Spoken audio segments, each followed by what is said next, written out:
और जम्मू कश्मीर से बड़ी खबर का सीधा रुख करते हैं। डीजी जेल की हत्या पर एडीजी का बयान आया है। शुरुआती जांच में नौकर मुख्य आरोपी, ये कहना है एडीजी का। सीसीटीवी फुटेज में नौकर को भागते हुए देखा गया है। हेमंत लोहिया का नौकर डिप्रेशन में था। नौकर की मानसिक स्थिति दर्शाने वाले सबूत भी मिले हैं। मौके से हथियार को जब्त कर लिया गया है, एडीजी की तरफ से कहा गया।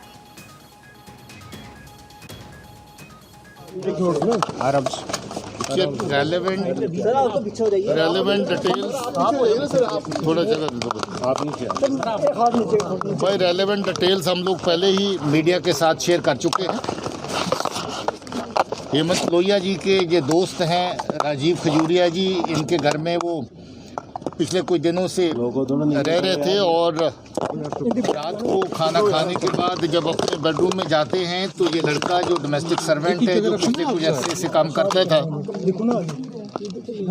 वो कहीं पाँव में कोई थोड़ी उनकी चोट थी और पाँव को मरहम लगाने के लिए उस वक़्त अंदर था और अचानक उसने कुंडी लगा के उनके ऊपर हमला किया और बार बार उसमें जो है वो शार्प एज्ड वेपन के साथ उनके ऊपर अटैक किया।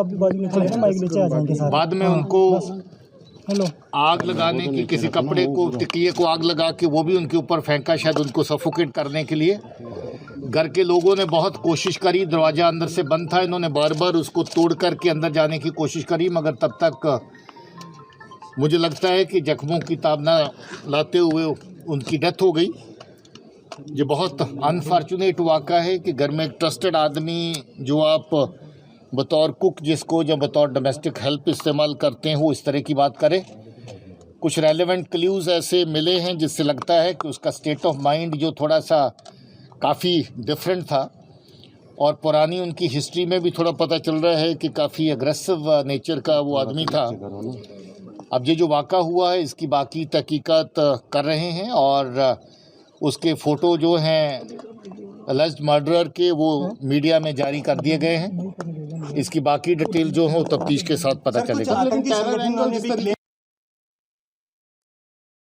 के डीजीपी दिलबाग सिंह को आप सुन रहे थे। देखिए, पहले ही शक जाहिर किया जा रहा था नौकर यासिर पर, जो वारदात में फरार बताया जा रहा था, और अब कुछ सीसीटीवी फुटेज सामने आए हैं, कुछ क्लूज ऐसे सामने आए हैं जिसमें साफ तौर पर ये पता चल रहा है कि यासिर ने डीजी की हत्या की है। और जिस तरह से माइंड रीडिंग की गई है, जो बिहेवियर के बारे में बताया जा रहा है, काफ़ी एग्रेसिव नेचर का ये शख्स बताया जा रहा है जिस पर हत्या के आरोप लग रहे हैं, और जिस तरह से हत्या की वारदात को अंजाम दिया गया है उसके बारे में भी डीजीपी दिलबाग सिंह ने कुछ अहम खुलासे किए हैं कि कोशिश की गई उनको बचाने की, लेकिन दरवाज़ा अंदर से बंद था और इसके वजह से जो परिवार के जन हैं वो अंदर नहीं पहुंच पाए, और जब तक पहुंचे तब तक डीजी की मौत हो चुकी थी। ये यासिर की आप तस्वीर देख रहे हैं। लगातार यासिर पर शक जाहिर किया जा रहा था और अब डीजीपी दिलबाग सिंह ने कुछ अहम खुलासे किए हैं। ये तस्वीर आप घर के नौकर की देख रहे हैं। हालांकि इस पूरे मामले में सिक्योरिटी मेजर्स पर भी सवाल उठ रहे हैं, क्योंकि एक डीजी रैंक का अधिकारी, एक आईपीएस रैंक का अधिकारी अगर किसी जगह पर है तो आसपास के इलाके में सुरक्षा कितनी पुख्ता है, उस पर भी बेहद बड़े सवाल खड़े हो रहे हैं कि कैसे एक नौकर जो है वो भी ट्रस्टेड जो व्यक्ति होता है, जिस तरह से दिलबाग सिंह जो की तरफ से भी साफ तौर पर कहा गया कि एक ट्रस्टेड पर्सन होता है घर का नौकर, और ऐसे में यासिर की तरफ से इस वारदात को अंजाम दिया गया है। ये दो तस्वीरें आप देख रहे हैं, घर के बाहर की तस्वीर आपको हम दिखा रहे हैं इस वक्त वहां पर माहौल कैसा है, और दूसरी तस्वीर आप देख रहे हैं नौकर जिस पर आरोप लग रहे हैं यासिर, जिसको सीसीटीवी फुटेज में भागते हुए देखा गया है।